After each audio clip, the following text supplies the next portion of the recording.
Thank you very much. After such a great introduction, I can't wait to hear the speaker myself. Let me also say I have an admission to make. I have to confess that, New York Magazine voted me as one of the most 100 smartest people in New York. However, in all fairness, I have to say that Madonna also made that same list. So, how accurate could that list be? Now, today I'm going to talk about the future, 20, 30, 40 years into the future. I've had the privilege to interview 300 of the world's top scientists. Now, I'm a physicist. We're the ones who invented the laser. We invented the transistor. We created the electronic computer.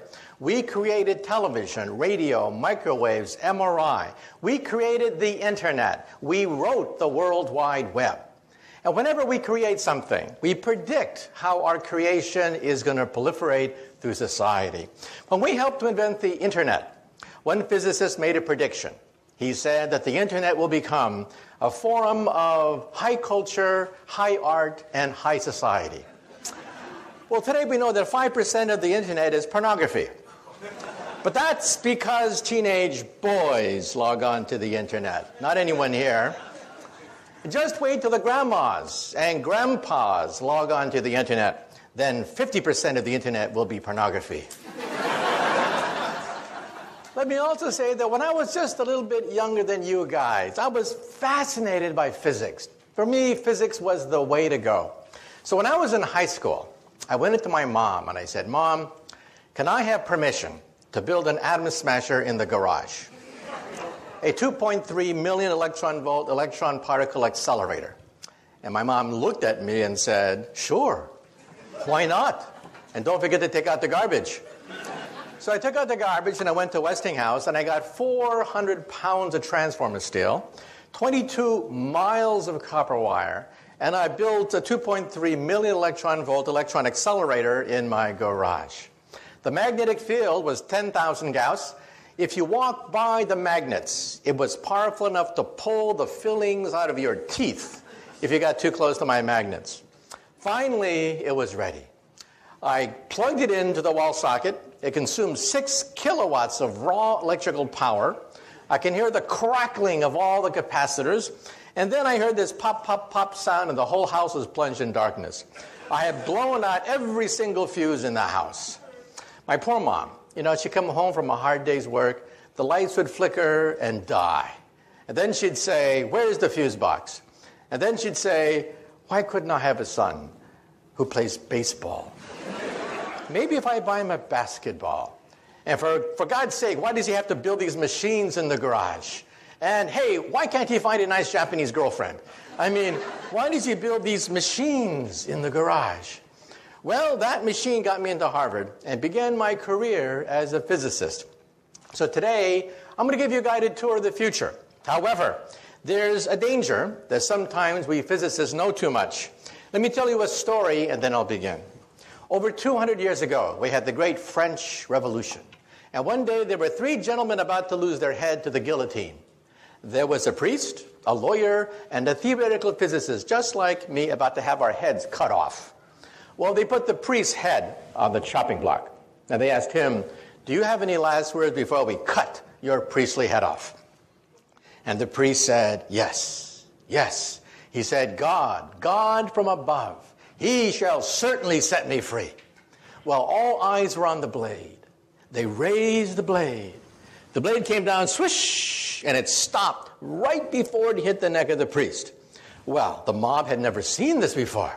They were shocked. They said, "God has spoken. Let the priest go." And now let's see about the lawyer. Yes, the lawyer. Now the bloodlust was starting. Yes, the lawyer. They put the lawyer's head on the chopping block and they asked him, "Do you have any last words before we cut your lawyerly head off?" And he said, "Yes." He said, "Maybe the spirit of justice. Yes, justice and mercy. She shall set me free." Well, they raised the blade. The blade came down, swish, and it stopped right before it hit the neck of the lawyer. Well, this time, the crowd went crazy. They said, "Let there be a national holiday. Today, God has spoken. Justice, mercy have spoken today." And now let's see about that theoretical physicist. Well, They put the physicist's head on the chopping block, and they asked him, do you have any last words before we cut your head off? And he said, yeah, I got some last words. And he said, I don't know too much about God, and I know even less about the law, but I do know one thing. If you look up, you'll see that the rope is stuck on the pulley. And then he said, if you remove the rope, the blade should come down real good. Big mistake. Big mistake. Well, the rope came down, the blade came down, and the poor physicist's head came down. And the moral of the story is, sometimes we physicists have to know when to keep our mouths shut. Okay? But nonetheless, let me give you a guided tour through the future. Because I've had a chance to interview over 300 of the world's top scientists. These are the people inventing the future. First of all, let me say that if you get cable television, you get the Science Channel. On the Science Channel, starting December 1st, as it was mentioned, my book, Physics of the Impossible, is going to be appearing as a weekly TV series that I'll be hosting. Watch for it December 1st, every week after that. They call it Sci-Fi Science, Physics of the Impossible. So let's talk about that. First of all, how do we scientists know what's going to happen 10, 20 years in the future? How can we be so confident? Well, first of all, this is Moore's Law. On a log chart, you see that computer power doubles every 18 months. Now, what does that mean? This means that when you get a birthday card in the mail, you open it up, and there's a chip in it. And the chip sings, "Happy birthday to you." Well, that chip has more computer power than all the Allied forces of 1945. Hitler, Eisenhower, Churchill would have killed to get that chip. And what do you do with that chip? You throw it away in the garbage. Or look at this chart. You'll see that way back in the 1960s, NASA had almost no computer power. Your cell phone today, one cell phone today, has more computer power, according to this chart, than all of NASA when they put 2 men on the moon. This means that if cars obeyed Moore's Law, cars today would cost 10 cents. This means that when you park the car, you wouldn't even bother to put a quarter in the meter. The meter costs more than the car. So you wouldn't have to just park the car and walk away from it. So what does this mean? This means that by 2020, computer chips will cost about a penny. That's the cost of scrap paper. So we now know the future of the computer. The future of the computer will be everywhere and nowhere, hidden in the walls, hidden in the fabric of our life, just like electricity is, everywhere and nowhere. And this is the internet. We wrote the World Wide Web. The World Wide Web was written by a physicist to keep track of subatomic particles. And you can see here that the internet corresponds to prosperity. Where there is the internet, there's prosperity, there's commerce, science, finance. Where there's no internet, there's poverty. So one thing that we physicists do is we create something and then we simply give it away for free. So how will you communicate with the internet in the future? These are glasses that have full internet capability. You can download any website, any movie, do emails from these things, and they will also recognize people's faces. How many times have you bumped into somebody on the street and you say to yourself, who is this person? Jim, John, Jake, I know this person. In the future, your glasses will say, it's Jim, stupid, remember? You met him last week. Do you want to see his entire biography for you in your glasses? And let's say you're at a cocktail party. You're looking for a job, and you don't know who the heavy hitters are. In the future, you will know exactly who to suck up to at any cocktail party. Well, let's say you don't want to look like a refugee from Star Trek. In the future, glasses will be fashionable with full internet capability. They can be flashed directly into the retina of your eye. They can be flashed right onto the screen of your glasses or used as like a jeweler's lens as an attachment to your glasses. Fashion models will be wearing these things. Young people will demand to have full internet capability, any video, any movie, any website, any music, downloaded via your glasses. Now, you may say to yourself, wait a minute. Maybe I don't wear glasses.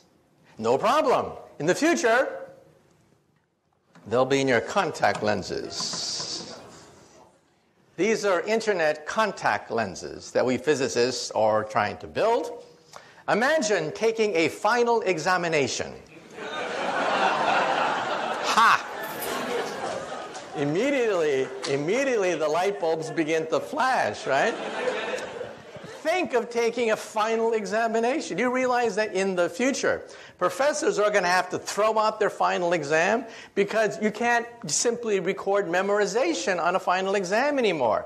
You'll have to convey concepts, principles, rather than memorizing the names of the crystals or the shapes of the minerals or whatever.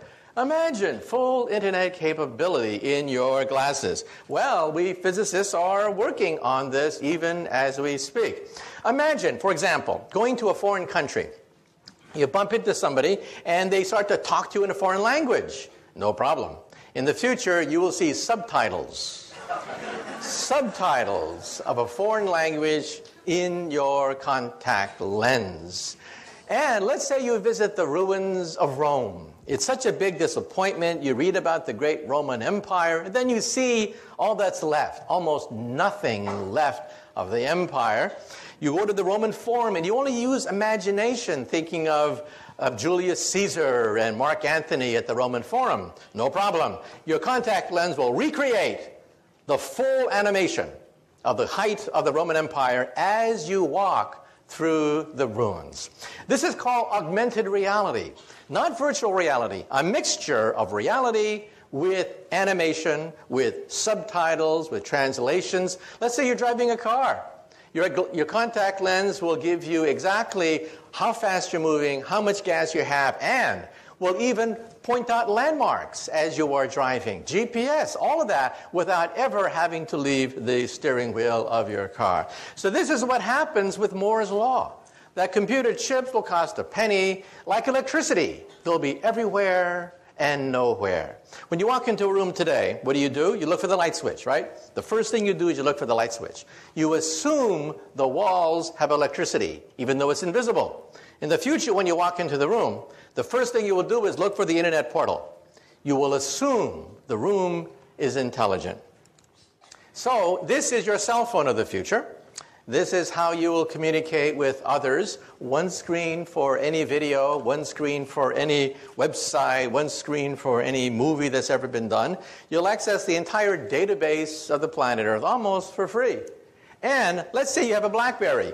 You know how tiny that BlackBerry's a typewriter is? Well, in the future, we'll have e-paper. You'll simply scroll out paper, which is intelligent, and you'll type on that sheet of paper. So your cell phone is an entire PC. In fact, it has more power than a supercomputer of today.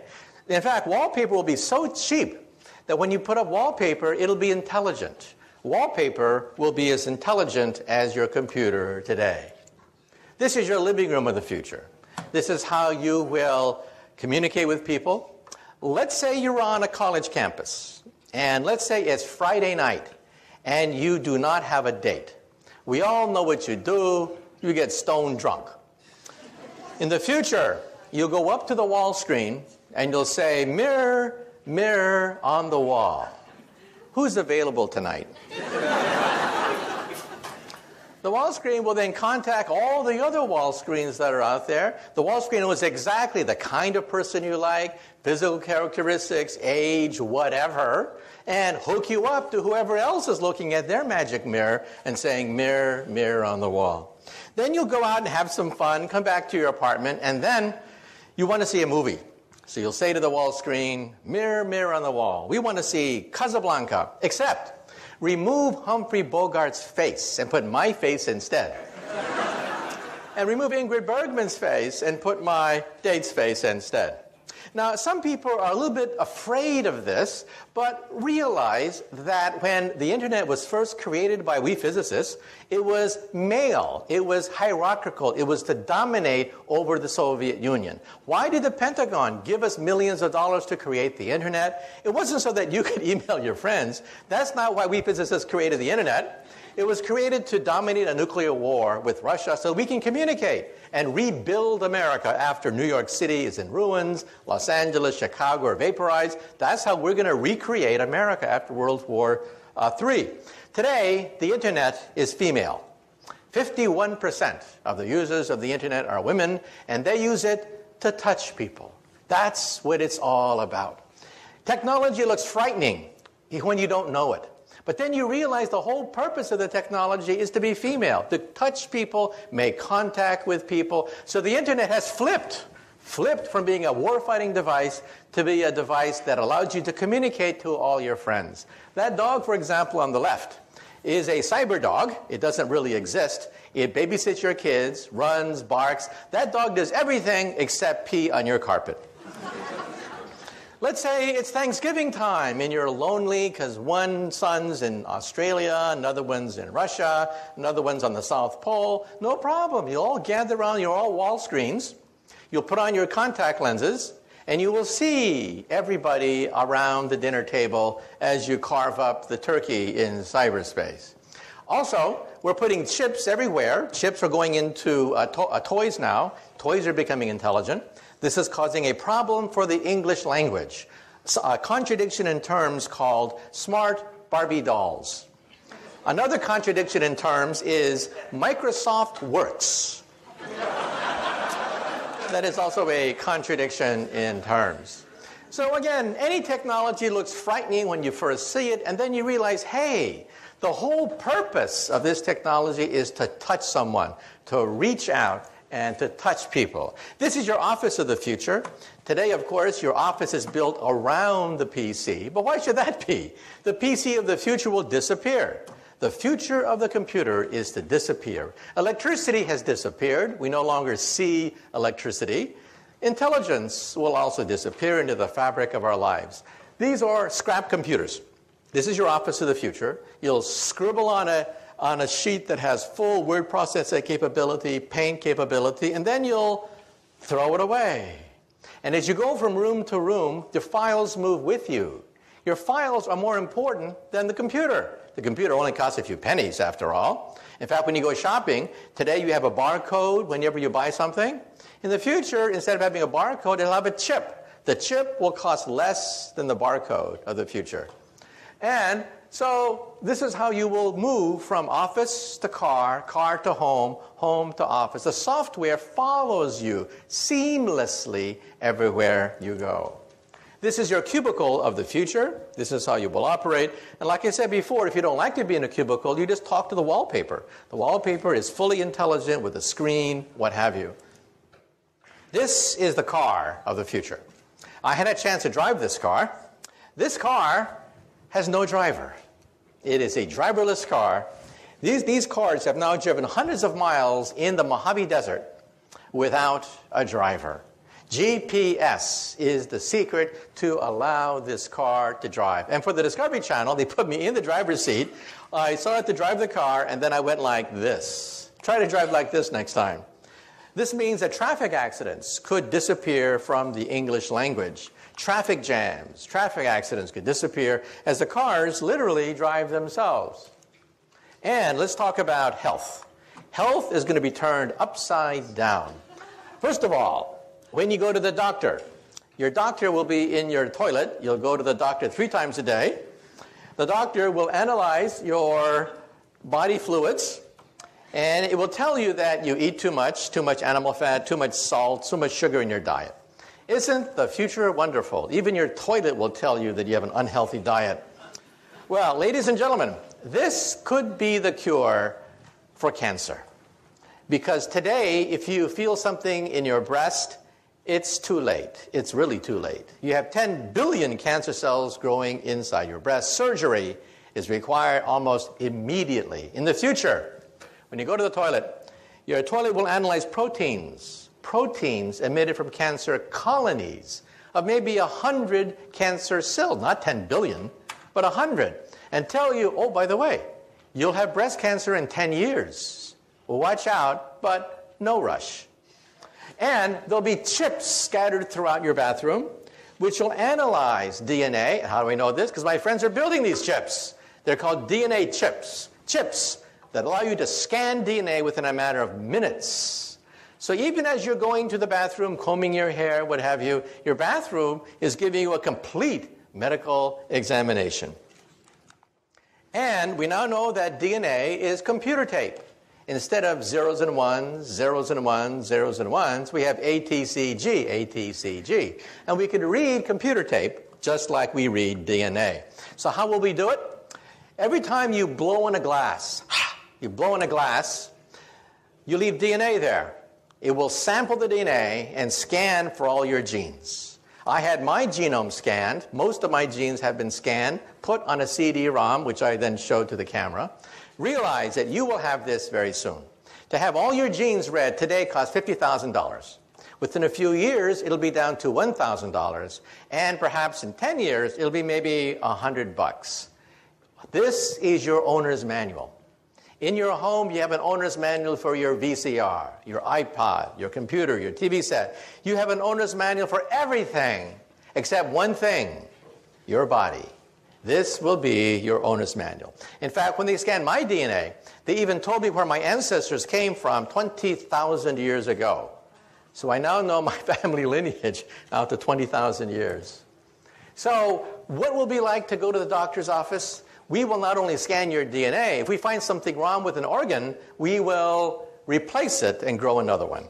This is an ear, except it's made out of plastic. Plastic sponge that dissolves with time.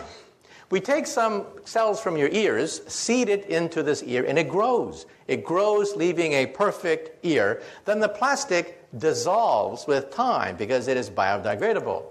Here's bone on the left, ears on the right. Today, we can grow bone, blood, skin, cartilage. We can grow noses, ears, blood vessels, heart valves. The first bladder was grown 3 years ago. The first windpipe was grown just a few months ago. And we will grow the first liver perhaps in 5 more years.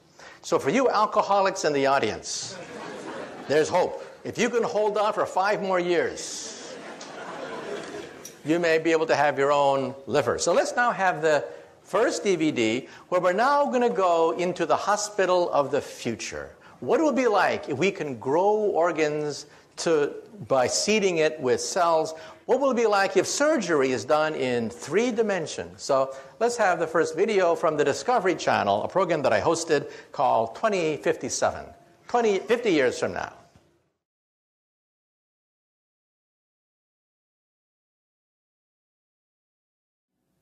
So, as computer power doubles every 18 months, it means that every aspect of our life, finance, commerce, health, is going to be turned upside down as we begin to realize that computer power can enrich our lives. This is the world's first bladder, a human bladder that was grown from a young girl's own cells and implanted into that young woman.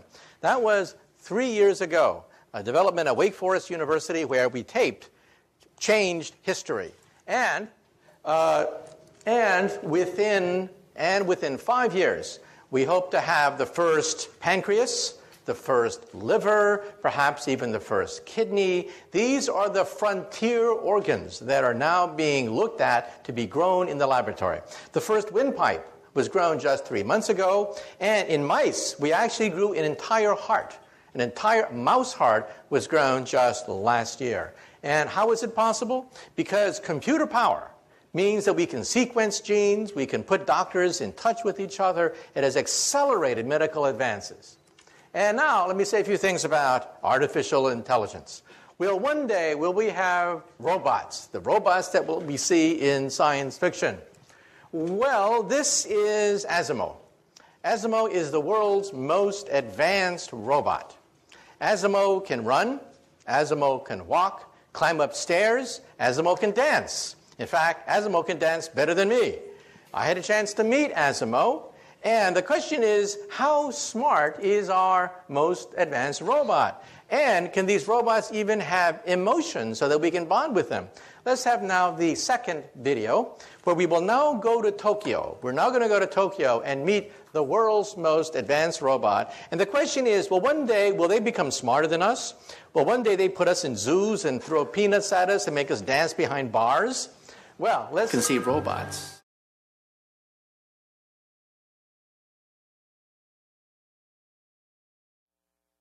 The question is, how smart are our robots? Well, one day, will they be smarter than us and put us in zoos? Well, first of all, here's the governor of California in a very bad mood.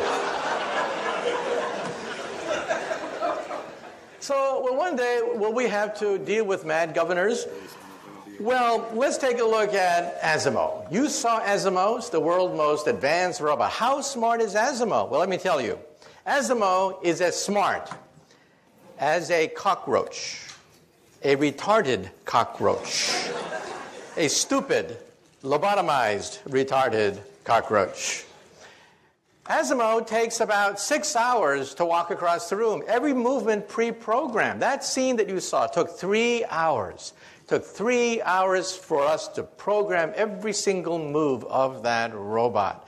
So why is Japan spending so much time on these robots? Well, let me tell you a secret. Japan's population is the fastest aging population on Earth. They have very few young people. They have a lot of old people. These are future robot nurses. That's why Japan is spending so much money building robots. That's the future of nursing, not the future of human intelligence. However, in the coming decades, as robots get smarter, perhaps they'll be as smart as a mouse, eventually as smart as a dog or a cat, and then decades after that, maybe as smart as a monkey. At that point, I think we should put a chip in their brain to shut them off if they start to get murderous thoughts. But that's not for a while. That's decades into the future. We'll have plenty of warning. Plenty of warning. And in fact, for the Science Channel special that I'm hosting on December 1st, we went to all the world's leading artificial intelligence laboratory. And you can see how primitive our robots really are. Well, let's say a few more things that we discuss in the Science Channel documentary. Invisibility. Believe it or not, we physicists believe that invisibility is possible. We flew down to Duke University, and we filmed the world's first microwave invisibility device. It'll make an object invisible to microwaves, and we went to Berkeley, where they can actually now do it for visible light. Now, there is a problem. If you are inside an invisibility cloak, you cannot see outside. It's only a one-way trip. Therefore, if you are inside the invisibility cloak, you need to punch 2 eyeballs so you can see outside. So from the outside, you see 2 floating eyeballs, or here, a floating head. So remember that metamaterials allows us to bend microwave radiations around an object, just like water flows around a boulder. If you were downstream from a boulder, you don't know that there is a boulder upstream. That works for microwaves, and at Berkeley and Caltech, on a microscopic scale, they showed that it works for visible light as well. So this means that in the coming years, coming decades, we may be able to attain full invisibility, just like you see in the movies, but we don't have it yet. Also, teleportation. Wouldn't it be great to simply zap yourself across the room, just like they do in Star Trek? Well, this is called quantum teleportation. And for the Science Channel TV series, we went down to Maryland, to the University of Maryland, where we actually photographed, with a TV camera, actually photographed an atom being zapped across the room. A TV screen lit up every time an atom was teleported from one chamber to the next chamber. Now, this, of course, creates problems, because if you're Captain Kirk, you have to die, you have to dissolve in the process of creating a copy of Captain Kirk over there. So who is that imposter over there? That imposter over there looks like Captain Kirk. He sells Priceline just like Captain Kirk, okay? So who is that person over there? You just saw him die, and there he is selling Priceline over there. it really makes you wonder, who are we? Are we just information? That information can be zapped from one place to another?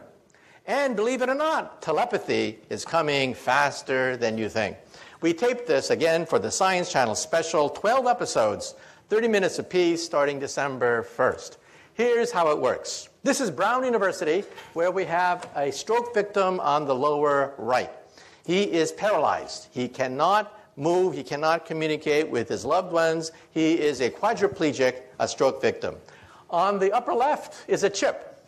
They put the chip in his brain, shown on the lower left. You can see the dot where the chip is placed. You hook up that chip to a laptop. That person, who is now totally paralyzed, can now read emails, surf the web, answer emails, do crossword puzzles, do everything you can do on a computer, except this person happens to be paralyzed. This means that in the future, you may want to simply communicate with the web by thinking about it. We can also use this technology, by the way. This is how it works, by the way. He's allowed to see the laptop. You see the connection on the right, an electrode that connects to a laptop computer, the world's first direct link between the human mind and a computer. And also in Japan, they have very tediously mapped images of the brain onto an MRI scan and had a computer recognize them. We can actually see the outlines now, the decoded outlines of an object that you are looking at with your eyeballs. This means that when you are asleep and are dreaming, we may be able to photograph some of the dreams that you have. This has already been done at Kyoto University, not with dreams, but with a person looking at an object. A computer decodes the images on an MRI scan. We can now recognize, the first thing that was done was a horseshoe. You can actually see the horseshoe, the person's horseshoe that he's looking at via an MRI scan. But in the article, it says that the next target is dreams. Maybe one day we'll be able to record your dreams. This is how it looks like. You have to put this thing on top of your head, but in the future, it may be invisible. It may be painless and invisible, and you'll be able to surf the web all by yourself. Also, we should also point out that we can actually use this for a lie detector test. When you tell a lie, your brain scan lights up like a Christmas tree. That's because first, you have to know the truth. Second, you have to create the lie. Third, you have to create the cover-up of the lie. And fourth, you have to analyze the consistency of the cover-up with all the other lies you've been telling all these years. That's a lot of brain power. And you can actually see that on an MRI scan. Now let me say a few things about the far future. So far, everything I've talked about is the near future. We're talking about 10, 20, 50 years in the future. Now let's look even farther. We went to NASA, and we visited the scientists who dream of one day building a starship. This, of course, is far beyond anything we can muster with today's technology. However, we actually interviewed scientists who believe that it may be possible to bend the fabric of space and time so that we can leap forwards across enormous distances, perhaps using Einstein's theory. This is a black hole. Black holes are not science fiction anymore. We photographed the accretion disk of black holes. This black hole lies at the center of a gigantic galaxy, NGC 4258. That dot you see at the very center is about 1 light year across.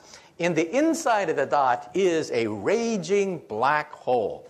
In fact, if you want to see a black hole tonight, go outside, look in the direction of Sagittarius. That is the center of the Milky Way galaxy.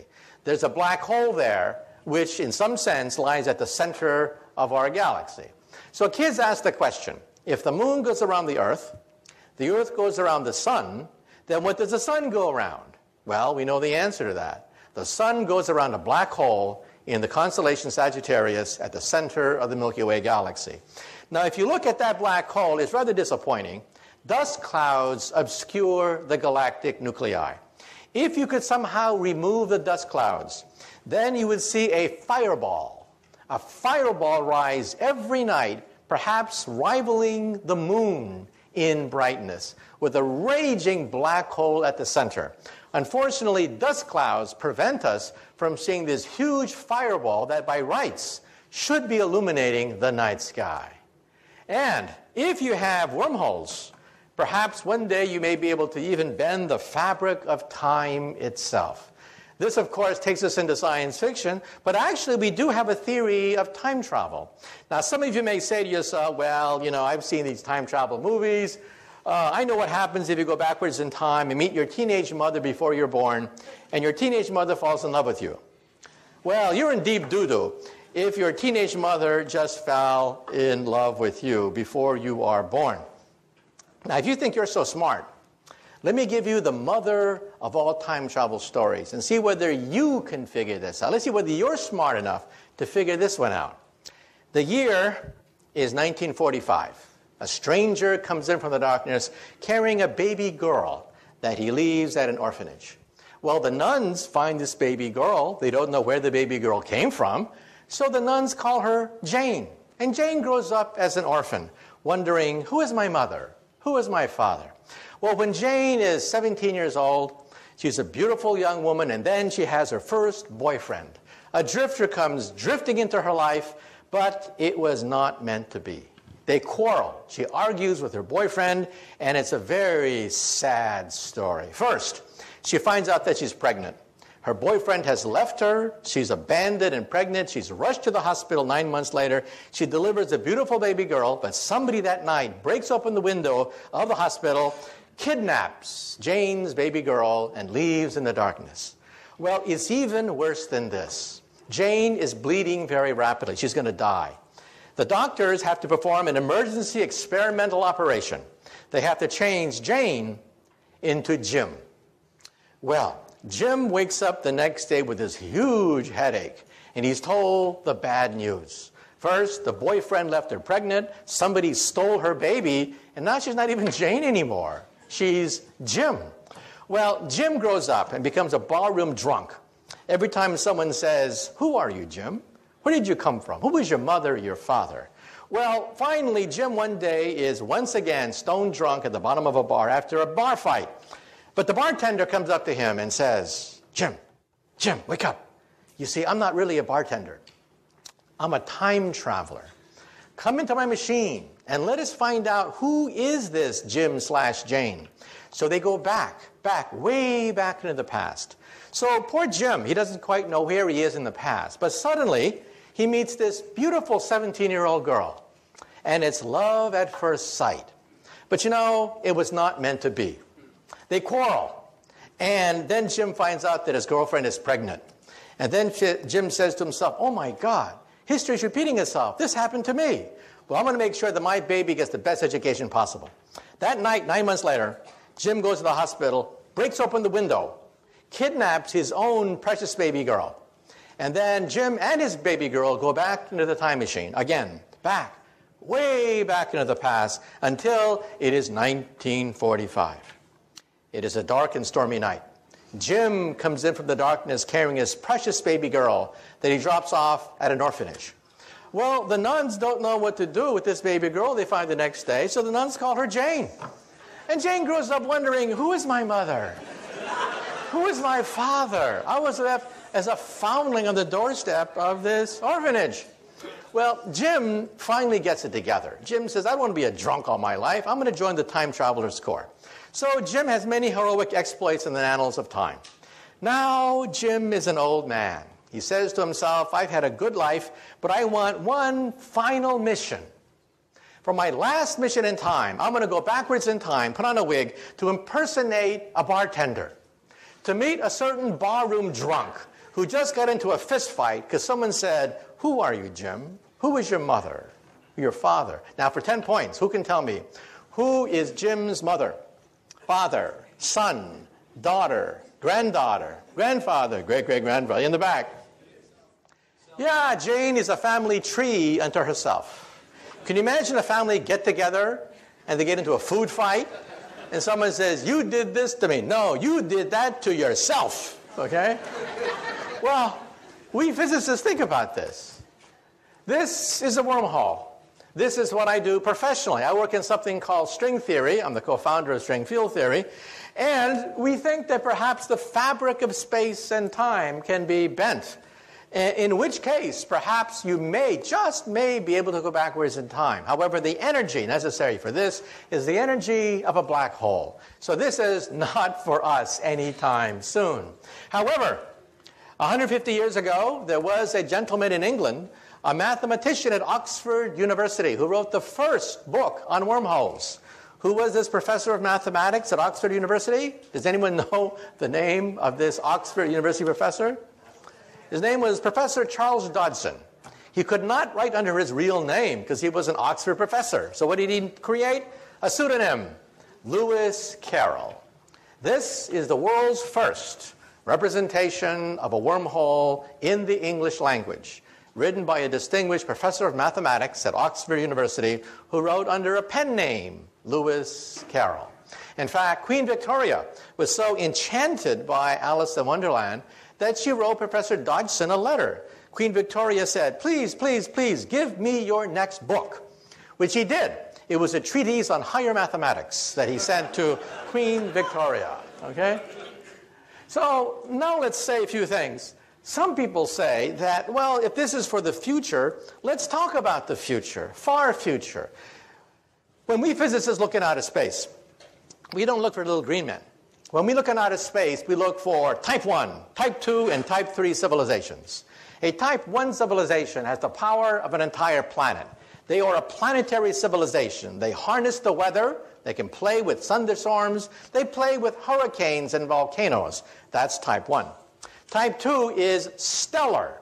They consume the power of a star, like the Federation of Planets on Star Trek. Star Trek would be a very typical type 2 civilization.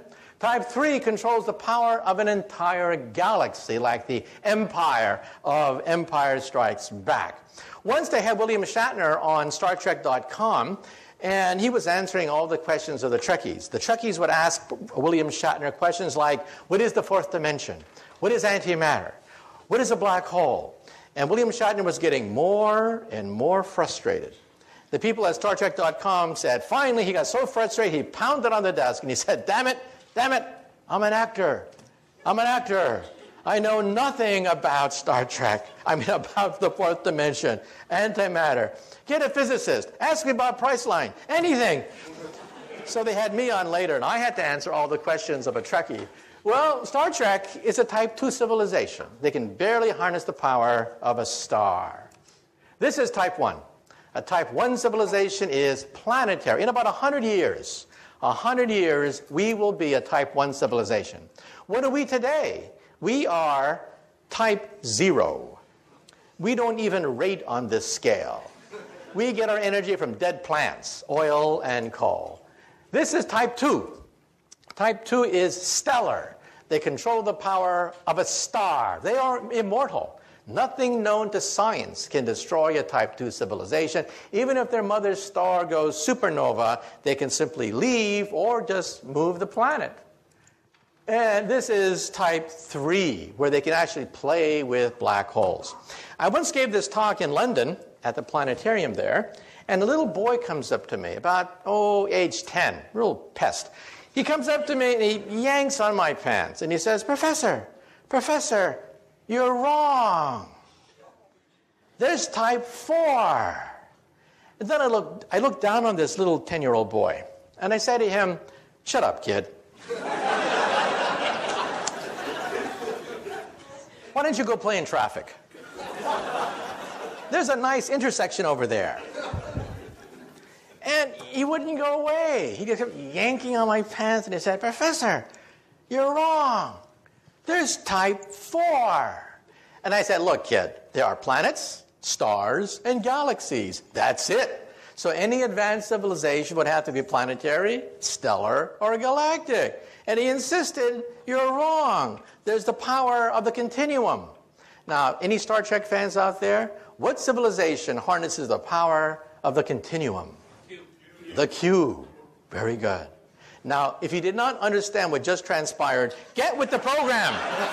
Get with the program, okay? It's on every Tuesday night. Get with the program, for God's sake, okay? So one day, will we be able to harness this fantastic power, the power of the 11th dimension. This is my domain. This is what I work on. I work on string theory. We're going to begin to test the string theory starting next month. Watch for it. End of November, beginning December, they're going to crank up the biggest machine of science ever created, the Large Hadron Collider. And we're going to be able to test the periphery of this theory starting next month outside Geneva, Switzerland. It'll take years, of course, to analyze the data. However, let me also say that when we look at the Earth from outer space, we see that the Earth sits in this gigantic bubble. You see, our Earth also radiates. We radiate radio and television for 50 years. Surrounding the Earth, there is a sphere, 50 light years in radius, expanding at the speed of television, containing our finest cultural archives, the noblest achievements of the human creative spirit, like I Love Lucy, Leave It to Beaver, and now joined by the immortal classics, Beavis and Butthead, Part 2, and Dumb and Dumber, Part 2. And any star within 50 light years of the Earth will pick up our cultural emissions, and they'll be convinced there is no intelligent life on the Earth. So anyway, let me now wind up.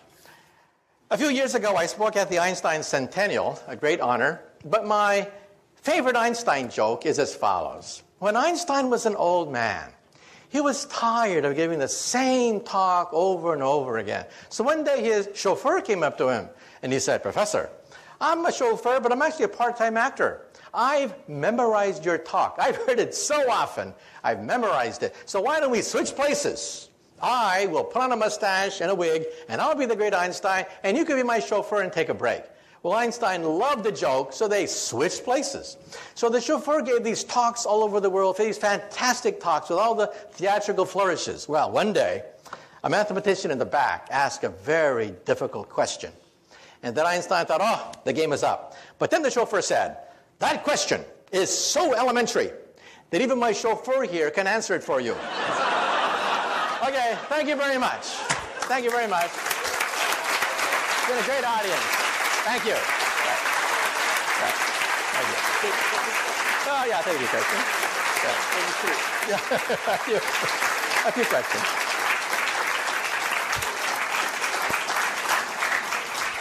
Wonderful, right? Really wonderful. Dr. Kaku will take 2 or 3 questions because the time is short. So, you have a question?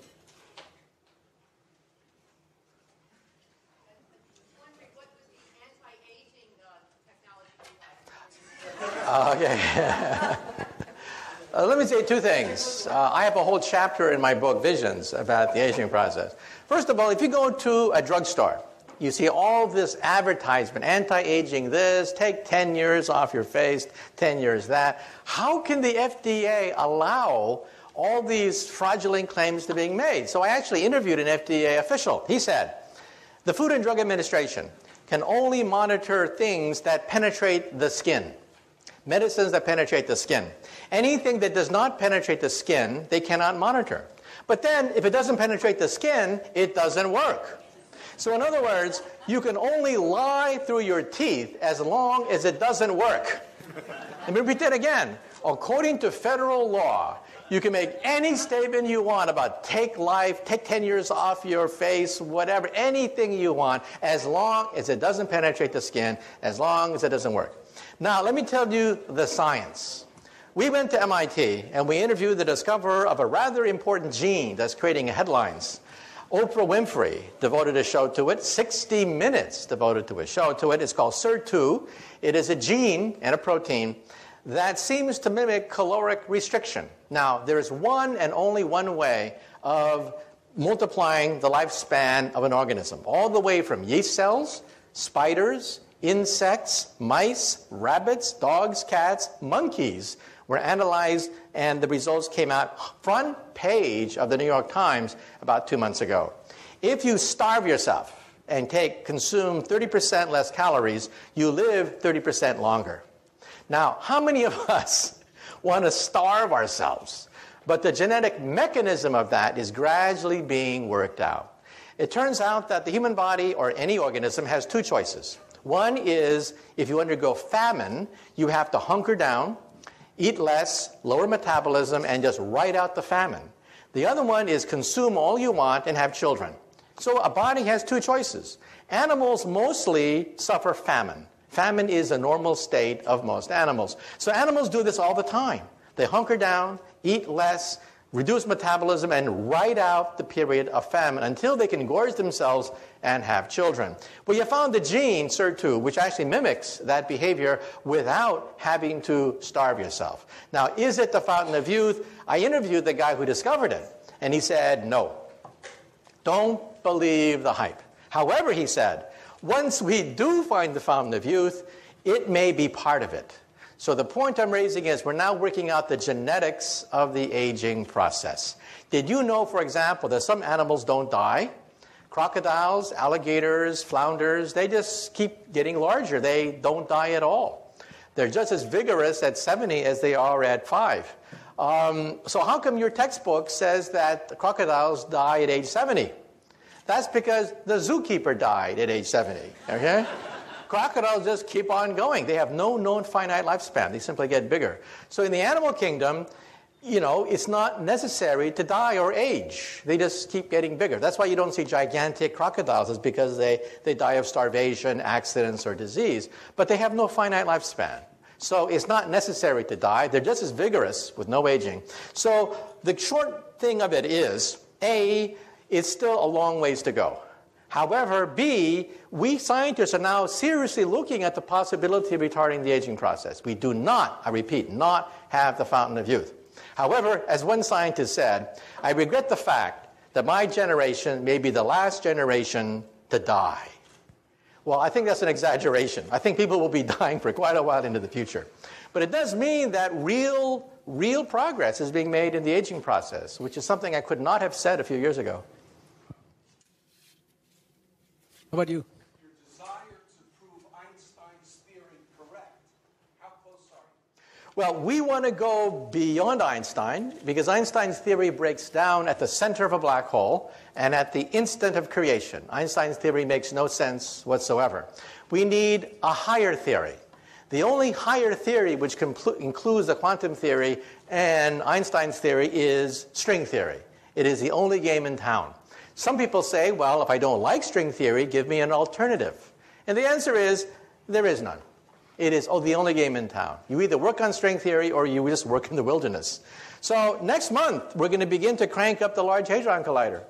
Now, the Large Hadron Collider will not eat up the Earth, as some people claim, because every day, cosmic rays from Mother Nature, rains radiation on the Earth more powerful than anything we can create with this pea shooter called the Large Hadron Collider. So we're going to begin to test the periphery of the theory. The theory itself is too difficult to test directly, but we hope to find indirect proofs by looking for what are called sparticles. Sparticles are superparticles, a new class of particles that we hope to create with the Large Hadron Collider. And again, it'll take a few years to analyze the data, but the machine will be cranked up next month. By the way, I just spoke in Texas last month, and the people in Texas know that they had the Super Collider to be built outside Dallas, Texas. The Super Collider was to be 3 times bigger than the Switzerland machine. So how come it's not based in the United States? How come we have this brain drain to Switzerland? Well, it's because in 1993, there were cost overruns on the Super Collider, and in the last day of hearings, a congressman asked a physicist in the last day of hearings, quote, will we find God with your machine? On the last day of hearings. Everything hinged on this one answer.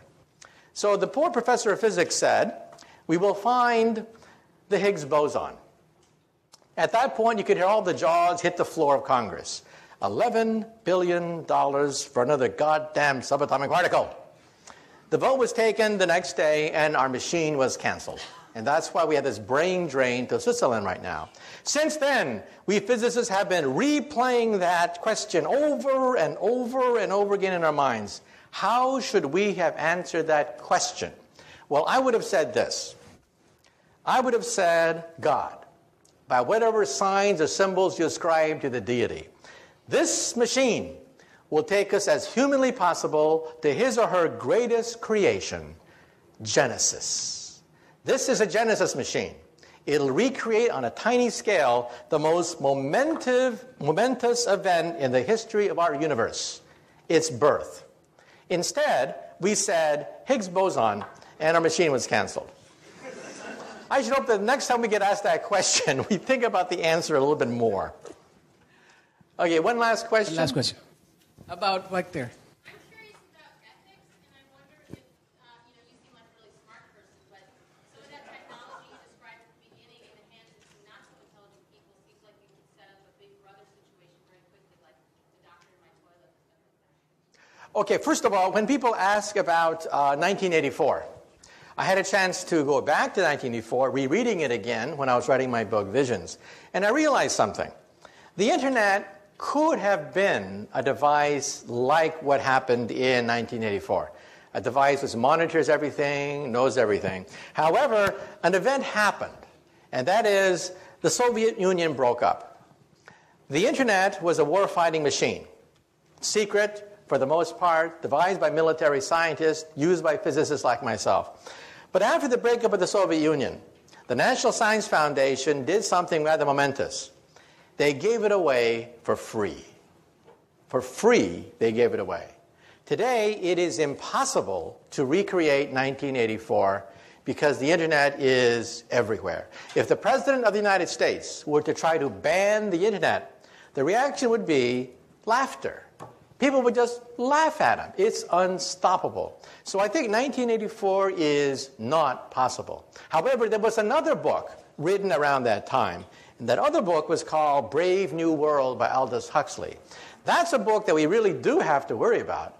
Because in that book was set 600 years in the future. In that book, they have cloning. In that book, they have drugs everywhere. In that book, they have the stratification of the human species. In that book, well, we have about 80% of that book today. Forget 600 years in the future. Welcome to the Brave New World. So we do have to worry about some of the ethical questions raised in Brave New World. But as far as the problem of computers, the problem is not Big Brother. The problem is Little Brother. Every nosy busybody can get on the Internet and finds all sorts of information on you. And in the future, if someone wants to find out about who you are, they'll go to your barbershop and get some of your hair follicles and sequence your entire genome. This means that the National Enquirer, instead of getting photographs of Brad Pitt, will have his entire genome read by getting some of his, his hair, and it's going to create a huge problem of genetic privacy. Today, if you have a matchmaker, one of the principal purposes of a matchmaker is to look for hidden diseases inside your family tree. Well, in the future, all a matchmaker has to do is go to your barbershop and can find all sorts of genetic diseases inside your family tree. So genetic privacy is going to be a problem because DNA sequencing is so advanced, and it only costs a few $100 to analyze every single gene in your body. Okay, well, thank you very much. Thank you very much. It's been a great crowd. Thank you. Thank you.